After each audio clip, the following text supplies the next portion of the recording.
relax, enjoy and explore new hobbies. It is also important, so use this time wisely and continue learning in fun and creative ways.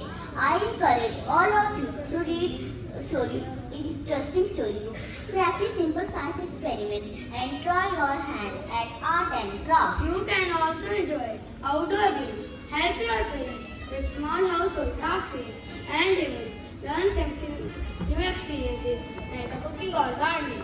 Remember, every activity you do helps to learn something valuable.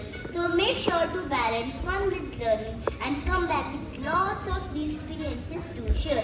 Have a happy and meaningful summer vacation. Thank you. The assembly is totally based on summer season.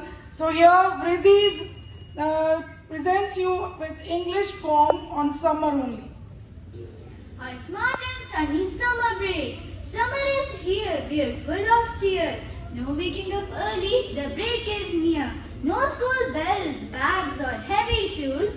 We get to relax and pick what we choose.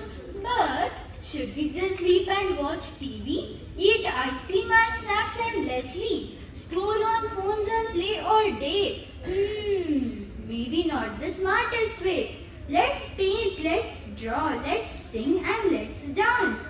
Learn a magic trick or try a new stance. Read a story, write a rhyme, make this break a special time.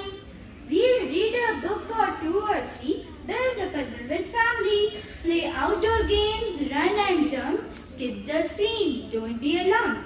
Yes, we will rest and play a lot, but forget our books, we will not, because smart kids know this clever trick. Fun and learning both done quick. So when we are back at school one day, we won't just smile, we'll proudly say, we used our summer not just for fun, but learned and laughed both